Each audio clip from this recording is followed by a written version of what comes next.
I didn't know you had that in the bag. Dude, I got a lot of Isn't things that like in the college professor move? Trust me. How can you even do it for $100 anymore? Exactly. Is that even cream possible? cheese is $10 a tub. Can you do something nice for under $100? Absolutely. You get the $40 bottle of wine. You go to Smart and Final. You get some cheese, some crackers. You get the whole cheese plate with the salami, the ham, or whatnot. Oh, if you're gonna go do a picnic, Right. Yeah, You can do a picnic and just chop it up. Bonte And throws there's out the server. Lunchables. Hey, I never went on a bad date. I never went on a bad date unless I wanted it to be bad. Why would you go out on the date if you why wanted would it to you be want bad? the date to be bad? Yeah, Well, I mean, exactly. Just leave. I'm going to make her miserable. This is what I used exactly. to do. That's what I used to do. You know what? Seriously. You're going up the mean rankings. If you're taking people on dates and You know you're what? trying to upset them, You know what? The hell with the mean minute. rankings. The hell with the mean rankings. Phil Mike already just said I had you a little too high. I apologize for that. That's because he was talking directly to you. Exactly. He'll call No, back no, later. rankings. It's because he was talking to Steiny and Guru, and he turtled up. Filmo Mike, you're a fraud. Fraudmo Mike. Whoa. He wouldn't come on my show and tell me that he had me too low. Actually, And it was your show. You just had the day off. It was. When he went flip mode squad, Mark, and welcome to the show. When he went full already reversal, it was on Steiny and Guru where he said, "Oh, I had Bonte too high. Dibs should have been higher than Bonte." He didn't come on my show to do that. He waited until noon to 3. So facts. I lived on 10th and Clement for about 11 years. And then we had a spot called Orgasmica. Pizza Orgasmica, the front room. Yeah. And so they would have $2 red stripes, Yeah. cheap pizza. That used to be the spot. And when your boy was balling on the budget. On Fillmore, right? No, on that's the Clement. one in Marina. Yeah, they had a couple They had one on locations. Clement. Okay. Clement between 10th and 9th Gotcha. Avenue. Yeah. So I would go on a lot of dates there. And I was like, look, man, if it works out, great. I live 50 feet away from here. If it doesn't work out, great. I live 50 feet away from here. I'll just watch ESPN. So it was perfect. And you had the nice little setting. You can sit on the rug. You get the pizza. That's you get the all red good. stripes. As long as you're not tanking, man. I don't want you to try to mess dates up on I don't purpose. try to mess them up. But if managing this date. You don't get a high draft pick the next date. If the date is stale, then you got to figure out Yeah, ways to that's work fine. out of there. That's fine. It's like, hey, I got something to do. I forgot. And blah, plus, blah, blah. it might be a date where you are in a spot where you want to get out of it because things have already happened where, maybe the hooks are in based on events that have taken place. And Yeah, so you want a parachute. now you realize that you Yes. maybe want out. So now you're going to get into a spot where you want to sabotage the date. There you go. Come on, man. This is free game right That's here. not just This is dating. unbelievable. That's life. You get sports talk. That's, You get dating advice. No doubt. Only on 95.7 The Game. And therapy. I'd like to put you on the couch today, Bonte, if that's possible. You want to put me on the I'd couch? like to. I want to put you on the couch. All right, 'cause let me I need to figure out where this disdain and this anger, we need to get to the bottom of where this is coming from because What anger? nobody is asking anybody to sit down and watch a spring training Oh, my game. God. You're coming in here with baseball talk, Mark? No, I'm Come not on. talking. No, I'm talking about Bonte talk. Oh, I got my Bonte gosh. talk. Spring trading. Oh. Bonte, Casey if, Schmidt. if this were a summer league game, if this were a preseason game with the 49ers third linebacker, you'd have no problem. He no screamed problem. at me You'd about wanna- Dre Greenlaw You'd want to in the talk exhibition. about I it. didn't scream about So you. I don't care what you scream do about with that. your lazy February weekend. We're all in a haze trying to figure out what to do post NFL. I get it. But you get so mad. I don't get mad. At the idea of Casey Schmidt it's not tanking mad. one 15 rows deep. Listen, And instead of just even, no. like, you don't even just, like, blow it off. Like, oh, that's fun. No, Joe's excited because Casey Schmidt went yards. Joe does- you get mad. Joe, first you of all, get mad. First of all, I don't Why get mad. is that? First No, of we all, gotta talk about it. Can I speak? First of all, I don't get mad. I don't get mad. If it's couch time, I'm talking back to my therapist here. I'm like Tony Soprano here. Listen, I don't get mad, number one. Number two, Willard we're Murphy. rolling out the Golden State Warriors. mad. And after reading what Joe has typed into the thread over the weekend about baseball, how irate he is about everything. No, I then was he comes happy in with about a the pitch smile clock. from ear to ear. Casey Schmidt, did you see that? No, I was watching Klay Thompson get buckets. I I was watching Kevon Looney It did grabbing not rebounds. happen at the same time, I was but that's watching okay. Dante DiVincenzo, and I was watching a great weekend of NBA basketball. The first weekend of spring training, come on, man. These guys played 2 innings in their bench. I'm not asking you to watch. I'm not asking you to watch, but like every time he mentions Casey Schmidt or a pitch clock, No, you're like You're like, no. I'm gonna That's a lie. projectile vomit baseball. Like that's not allowed now to you're bring it putting up. words. Now you're putting I was words into listening. DeRosa's mouth. I was We did listening. not bring up the pitch clock one time today. Because I am pro pitch clock. I was listening. I love the pitch clock. Did we bring up pitch clock today? No, but I'm ready. We love pitch clock. We didn't bring that up today, so you're putting words in our mouth. No, you don't like it when we do it to you. He got excited about. I listened to your show. He got excited about Casey Schmidt. Yeah, Casey Schmidt. And you got mad. I didn't get mad. Yes, I was just like, nobody gives a damn about Casey Schmidt. Incorrect. Nobody cares. Oh wait, you care. He cares. Lubman cares. Giants fans care. Oh gosh. So the next PBJ in a summer league.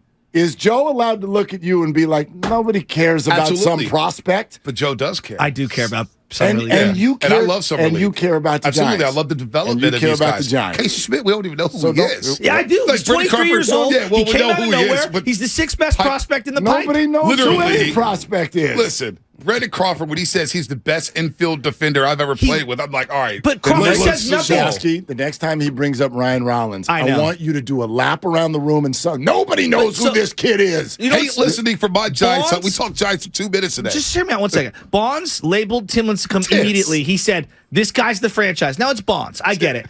When Crawford says this guy's the best defender I've seen on the infield, and they've had Panic, Scutero, Belt, Longoria, Duffy at times was really good. They've had some really, really good infield players. For him to say that this guy's the best defensive infielder he's played with, he's not just saying that. Like, to me, that's that's not a say. So that hit me. Am I alone? Did he make one of the 6 errors in the game? No, he made a sick play to the left. It was like a Matt Chapman play. You know what I'm talking about? When you're going toward the dugout. I'm a little bit more like Bonte in terms of how much viewing I did of this game. That's fine. You know, other things were going on, obviously, on the weekend. But you look at the box score and you look at the highlights, and nice home run, 15 rows deep. And for Brandon Crawford to say that about Casey Schmidt, sure, the eyebrows go up. So are we ready to give him a gold glove? No. Are we ready to slot him in all year at third base? Dibs, I've been waiting 10 years for another young infielder to come through the system. Right. And so finally we got one, and I'm excited to see him. Who was the last one other than Brandon Crawford? Was it Brandon Belt? Joe Panic was a first-round pick who came up in 2012, I believe, late 2012, then came back up in 2013, won a gold glove, went to an all-star game, and had one of the most iconic World Series plays of all time. And then suffered a concussion. It was never the same down in Tampa Bay. Yeah, so it's exciting. It's exciting. Casey Schmidt, Casey Schmidt talking. I know I'm alone. I know. I'm totally with you. I know. Nobody's mad. Listen, nobody's mad. But see, Willard, you're not in our show thread, so you don't get. Lubman and Shaz get ready to kill each other every single day whenever baseball comes up. I don't even want to touch it. They're going crazy over. What was you guys going crazy over? Well, I said that the pitch clock. Well, first off, I got mad because Manny Machado. Like the pitch clock. Manny Machado. Well, I like the pitch clock. I love the pitch clock. Manny Machado signed an 11-year, $350 million deal, and I said, "Wow." That's more than any money that the Giants have committed to any of the players that are currently on the roster. Right now, if you totaled up all the contracts, all their evaluations, it's $327. So I asked, and I put this on Twitter, are you happy, angry, mad, indifferent? What does that make you feel as a Giants fan? One guy is guaranteed more money than the entire payroll currently of the Giants. It's an interesting move by the Padres. I mean, I don't really have that many feelings about it. I think both teams are such ends of the spectrum. Agreed. Right? That somewhere in the middle is where you would actually want to be. The Giants seem to not commit anything. The Padres are committing way too much. And if in a year and a half the Padres selected Manny Machado until he's 40 instead of Juan Soto till he's 35, then this excitement that the Padre fan has right now is going to turn and go the other direction. Yeah. They have committed right now to 5 players well over $1 billion.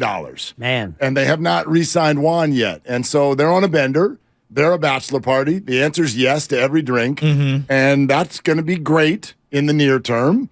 And in the long term, probably not. Well, we'll see. They have 6 9-figure deals. It's crazy. And the Giants have how many 9-figure deals? None. Yeah. They have how many players signed in 2027? I literally just said you want to be in the middle. None. You don't want to be either of these teams. Exactly. So I'd rather, as a fan, I would rather be the Padres and enjoy the thrill ride in the moment. And then in 3 or 4 years, we'll see what happens, as opposed to. But we already know what's going to happen is that they're going to be paying a bunch of people. Don't know what's going to happen. No, we know that they're on the hook. Manny Machado might be a Triple Crown winner. One World Series would be worth it for Padres. Totally, sure. Absolutely, no doubt. They've never won. Yeah. They've never We won. act like these contracts are never tradable. teams always pivot, and we always see these big money deals. Players, they may get disgruntled, they may struggle, and they'll get moved. Was Pujols moved, or was he just let go? Well, it was just let go. I mean, the bottom line is you're on the hook for a bunch of people till they're 40. No doubt. That's you're on fine. the hook for if you told me as a Giants fan that I had Manny Machado to lose 40, I'd be ecstatic right now. I don't give a damn if they didn't win a World Series. And when you're at the party and you're starting to have your second drink, your third drink, you're not thinking about the fact that you got to be somewhere tomorrow at 11:30. You're enjoying it. Yep. And when you wake up with a headache and you realize you got to find some Advil and you got to drink water. And for me, it was always Jack in the Box strawberry shake, by the way. Let's go. Which was the comeback. Very underrated. The only time I would ever go to Jack. No, this is I would go Jack in the Box. I would get the strawberry shake, and that was always the comeback. That's terrifying if it comes back up, though. Well, you got to be sure. But you know what? When it comes back up, it's much better than 17 tequila shots coming back up. Let me ask you this. I want to come down Mark Willard's road now. Why do we care about what happens 4 years from now? Let's just get to tomorrow. Let's get through next week. Let's get through the season. We always do these hypotheticals as sports fans. Because it kills we're like teams. 4 years, 5 years, like the Warriors right now. Casey Schmidt did commit an error. And so Brandon Crawford, you lost all credibility. You lost the credibility. Now I'm mad. Now I'm mad about it. I'm mad about Brandon Crawford, how dare you say something like that? Now I'm angry. But no, listen. This guy's on pace to commit 38 errors in spring training. Why would you care? Because it comes back to get you. We've watched this happen. 4 years from now, I'll worry about it 4 years from now. Right. And I expect but then you'll worry about it 4 years from now. But I expect the GM, the ownership group, to have the plan B, the plan C, the plan D, to know that, hey, this may come up for 4 years. We will pivot. We're so worried about what's happening at 5. What about now? They have Manny Machado, Juan Soto, and Tatis Jr. coming back. You have to worry about both. That's just like your own life, anybody's life. You have to worry about now, and you have to set yourself up. And so, again, I'm not criticizing the Padres. They're going to be a truckload of fun for a little while. But, look at what – is it fun to be a Rams fan now? Now you're going to pay. They still had that Super Bowl. I know. Yeah, and so that's great. And if you want to this trade was a pass year. That's great. Yeah, there's nothing wrong there. My point is if it goes for 7 years of crap because you have a hangover, then as a fan, I don't want that. I'd rather have at least a little bit of a thrill and then some headache as opposed to the Giants approach, which is right now incremental mediocrity. And hey, Casey Schmidt, big home run. Maybe he'll be a mainstay come August. And Kyle Harrison, hey, we'll look forward to him in July. And Matos, 2025, and the rest of it. I'd rather follow the Dodger model, which is in the middle of this. You don't see the Dodgers doing what the Padres do. The Dodgers do both.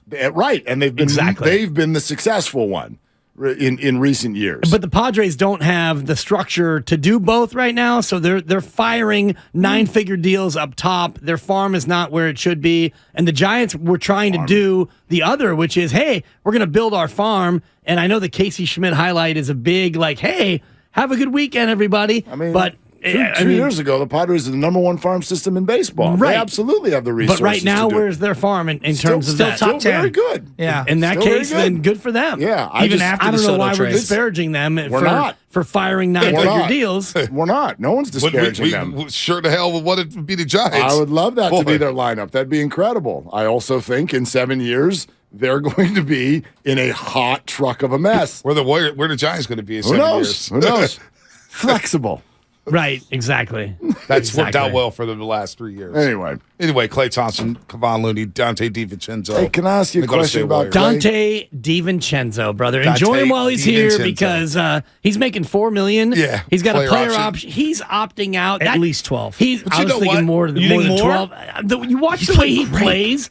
He plays winning basketball. He's a winner. And I heard Steve Kerr yesterday on your post game, and how dare you assail me? Dave, by the way, your halftime show is a joke. I don't watch the halftime because it's Bonte comes back. It's a 15-second setup. It's 10 from Mully. It's 10 from Festus. Hey, more coming up after 8 minutes of commercials. Bring 2 out. Yeah, it's usually just 2 of them. Please. So how dare you? Your halftime is a tune-out. But your post-game, loving the post-game, loving the pre-game. The rain cleared up and the fans were back. Your post-game is great. Dante DiVincenzo, enjoy him while he's here because he's going elsewhere. This is a perfect system for him, man. I get he's got to get his paper, right? But he's this getting is that the bag. fit. This is the fit. Will the Warriors be able to give him some paper? Why not? I don't think so. I mean, how? I don't know. You got to clear it with something else. Yeah, you have the offseason to figure it out. Yeah, you have the offseason to figure it out. Like, to me right now, and I know, he hasn't played, so maybe I'm a prisoner of the moment, but if you're asking me for next year, and GP2 is good, but would I rather have Dante DiVincenzo and pay him more than GP2 and then find a way to flip GP2? I'd probably lean in that direction, right? Because I think Dante does so many things that really fits the temperament and the ethos of the team. I just have no idea what this roster is going to look like next year. Right. There's so many questions, and some of them are out of their hands. Right. So I don't know, but I'm with you. I mean, the guy he's awesome. He's been easily the best addition to the team, and he's just, like you're saying, he's perfect. He's perfect for the system. He does everything on both ends. There's never been a time, I think, all year. We have not used the "what are you doing" moniker toward Dante DiVincenzo one time. And by the way, I wonder what you guys think about this. He's a smart basketball player. Yes. Right? Okay. Villanova, Jay Wright. There's something I've been thinking about. I remember you were bouncing in my ears, both of you guys, and I think this was it Friday morning? When did they play the Lakers? Thursday night? Thursday night. Yeah. So Friday morning, you guys came in hopping mad.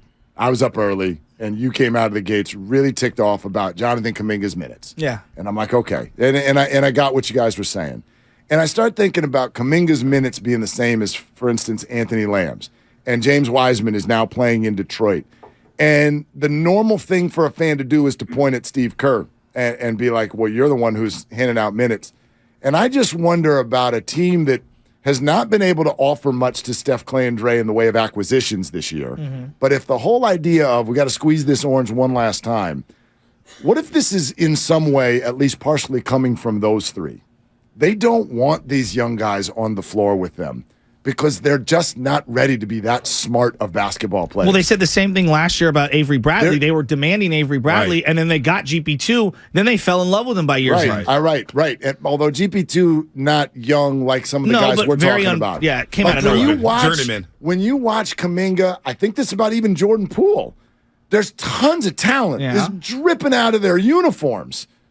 But their decision-making, their understanding of what those guys, the core, are doing. But Kuminga can guard it, Anthony Edwards. But you saw it last night from Kuminga. It was about 4.5 minutes to go, and it was like a 2-point game, and they're making the push, and he gets the ball, and he tries to drive by Conley Jr., and Conley Jr. slides, shuffle, stones him. Kuminga turns it over, and it was like, that's a moment where you see the inexperience. A couple possessions later, next whistle, JK, you got to come out, and that's where. But you got to take the good with the bad because he's guarding. But in late game moments, and you guys mentioned this earlier, this is why Jordan Poole doesn't close a lot of games because.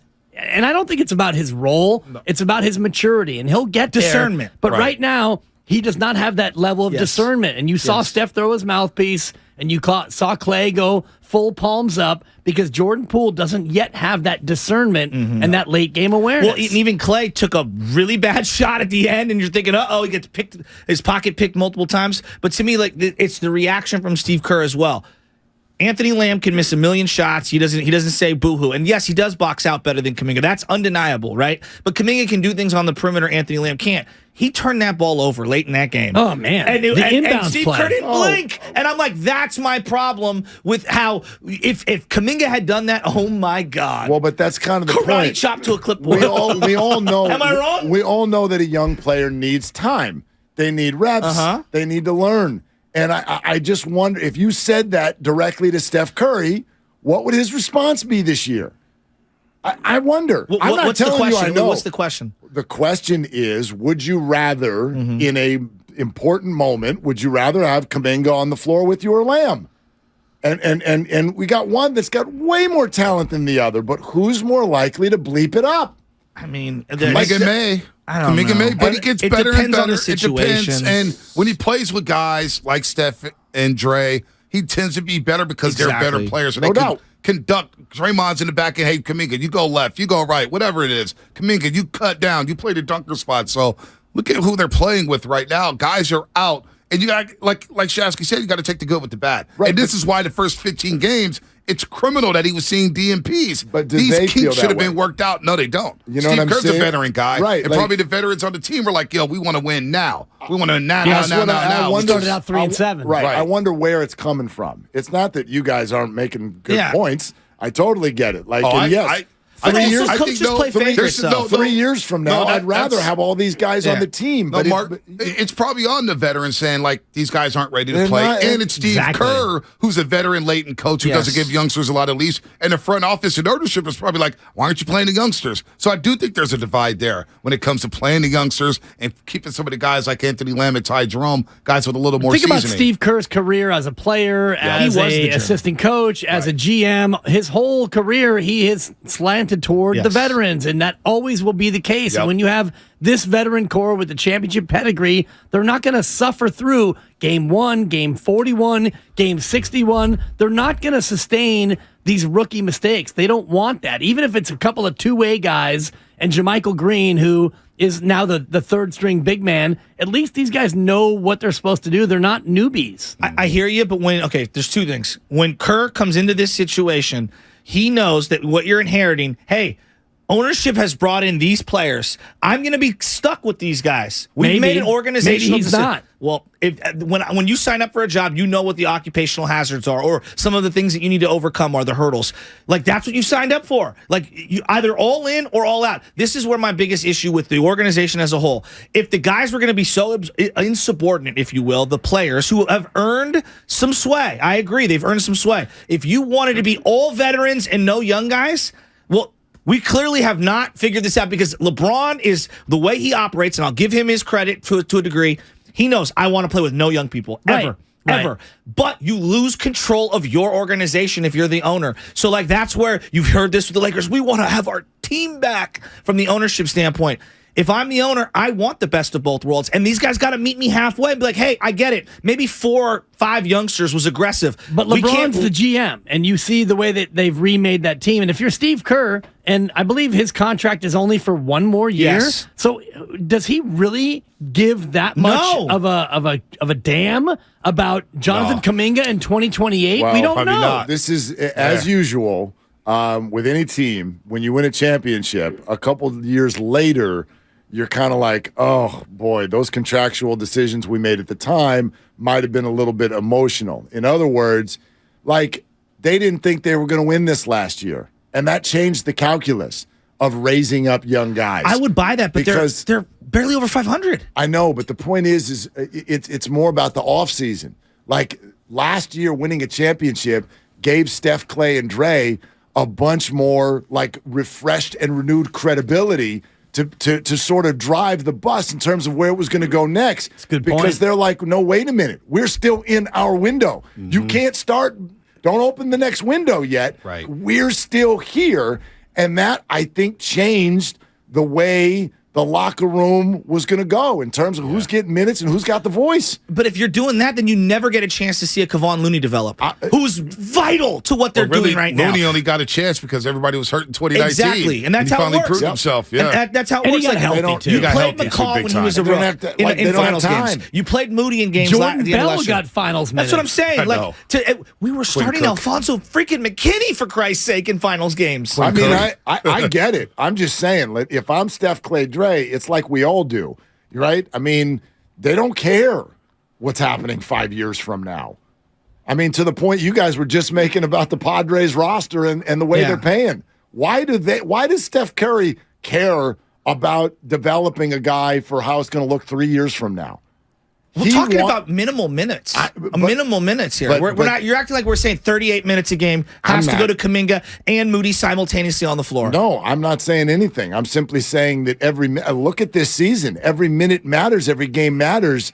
They're sitting there. This is my guess now. Yeah. What do you think? What do you think? I mean, about they're this, looking Mark? at this and they're going, we don't have time to develop. But they did this people. with Quinn Cook and Would they have the same and record if they played the youngsters early on? I don't Not know. giving up. They may have the same record. They might. Because the veterans were, like, a lot of people wanted to blame the youngsters. The vets were on the floor during that 3-7 start.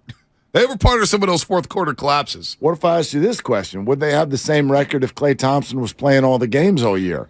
Because Probably the not. last 4 nights, that has outstanding. been. But it's also Carrying them. But it's a question that bounces in my head. What part?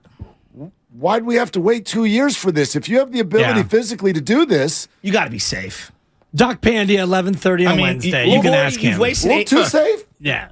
Possibly. Well, too safe until you play him early and he gets hurt again. That's what I'm saying. And you're coming off a you championship. can't pay a guy $120 to miss 3 full seasons. Like, you got to be cautious. I understand being cautious. I totally understand being cautious, but did we not all enter back? I mean, we said we thought he'd be won a more championship, and we're like, and next year we get full Klay. But we also didn't know he was going to take the summer off and just Wiggs chill. would get hurt. You know, and Wiggins is hurt for the Wiggins' first time in his injury, I career. feel like, I has don't made think it that right. he's playing back-to-backs now because Steph and Wiggins are both hurt. Say that again? I don't believe that he's now playing back-to-backs because Wiggins and Steph are hurt and Draymond's hurt. I don't think that those things are related at all. You think he would have anyway? been on this? You think Exactly. it was just now? Yes. All-Star break was always the I target. don't think that Rich Celebrini is looking at the roster saying, you know what? And Dr. Rick Celebrini is the one who plays it very safe. Yes. Exactly. With everybody. You know, Mark, you that's my said point. this. Exactly. That's what I'm at. Are they? And do for they me, play I it too prefer them safe? it's play it hard safe. for me Yeah, I to do question too. the way they've Right. approached it because, knock on wood,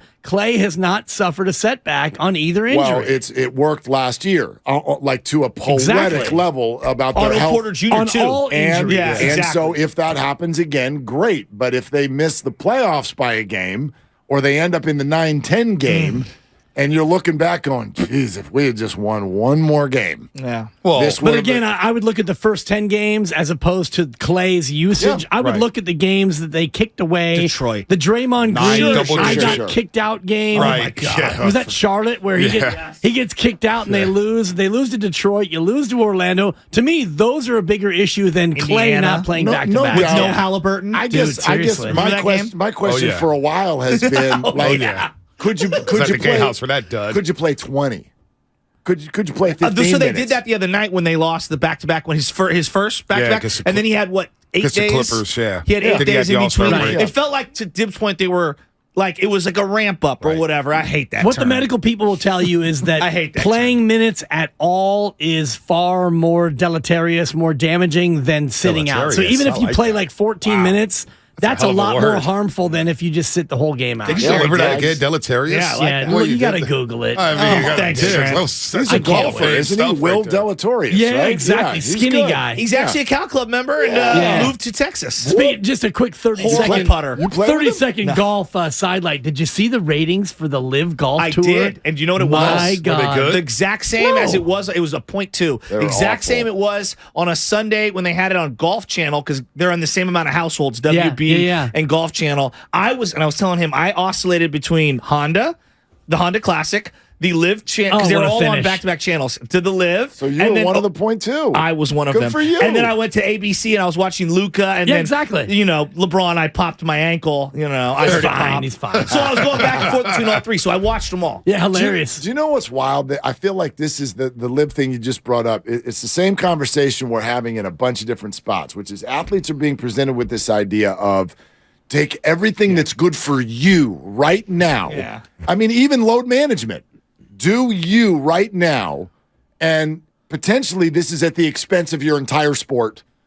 And do you care? No. And there are a few. I mean, Rory McIlroy, Tiger Woods, people like that have actually answered the question. But they're yes. already cemented No doubt. financially and legacy-wise. So was Destin Johnson. No, I agree. So was Brooks Koepka. No doubt. So You know the what whole I mean? team aspect of Live Golf is not capturing the eye of sports. Just live golf, period. They actually, exactly. Adidas just It's- dropped it's- Sergio and Yeah. DJ. There's a lot going on. It's right like the now. XFL. The thing that we It's golf like- fans like about golf the most is that there's actual an edge to it. So you play 2 rounds and, And you you get either cut. make the cut or you don't. And if you don't make the cut, you make $0 for the week. yes. And that hurts. And if you make the cut, maybe you have a chance to win. And yesterday, Kirk versus Cole, you couldn't pick these guys out of a lineup, but they went back and forth. It was Kirk- pretty fun. And Kirk, if you I follow like a dork. He hasn't won in 7 years. And the guy is Cole struggling with Cole is alcohol ranked addiction. 300, whatever. No, but it was a great story. Exactly. It was but a great story. Live Golf, Bonte, these guys are all paid like tens Right. of millions. And Right. none of that matters. It doesn't matter if your team wins. Bryson sucks. He's basically Brady Anderson now. Oh, like, yeah, no, I'm he serious. said, well, my God. He can stay at Live.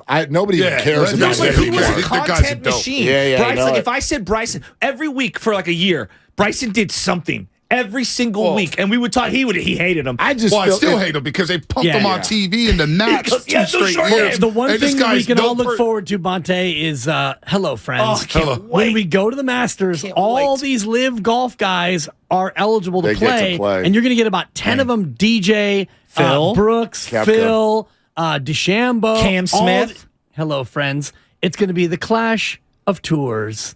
The money people, the oil money millionaires versus the PGA Tour loyalists. Hello, friends. Yeah, I can't support that lift because of. But you know what you can But you do support? support soccer teams that are owned by Masters. Saudi Arabian. Oh, yeah. It's going to be funny. Which ones? Hello, Is it- friends. Who are the two teams in Premier League that are owned by the Saudis? Don't you point those fingers at me. I don't know. It's Monday, Joe. I'm shaking out the cobwebs of a colicky baby. Tottenham's not owned by Saudi Arabia. Man City is owned by the I hate Saudis. Man City. Yeah, I'm Spadoni just saying, knows. I hate Man City. people are fans of them. What if a live golfer wins the Masters and they're like, you only get 1.7 million for this? That's They're what they like, will what say. the hell is? Where's my check? What kind of a Where's my check? I was Woody watching Johnson? I was watching Patrick Reed, and I go, I can't believe he won Cheater! a green Gosh, jacket. I forget can't that believe guy. he will be there for the rest of his life. Dustin and Brooks are the only two anybody's going to miss. If we can get those guys back, Paulina. Cam Smith. live I falls. really like Dustin. Cam Smith. So Live Golf is getting Hello. a 0.2. What did the PGA get? Well, ratings. they got a 1-1 on, but they No, will but- get their Sunday but ratings. this- till What next was the week. rating of spring training baseball? Or was it air? In the Shafty household? 7.3. Casey Watching the Giants kick the ball all over the diamond. Yeah, boy. 6 errors? 6 errors, Yeah, kid. but we can hit. Oh, boy, can Lamont Jr. We're going to We outscore can them. hit. I We're going to love it. outscore them. It's like the Phoenix It's me and Suns. Festus. We have got to do better in playing He at defense. least played for him. Yeah, he at least won a I'm championship. going to let Festus win. Yeah, I'm gonna let him Hey, cook. look, you know what I'll say? I'm I'll gonna say let him this. cook. Let me say this. This is Let why I got Fezzi my name cook. on my jerseys. I'm the only one that stays, and the players come and go. I'm here for life.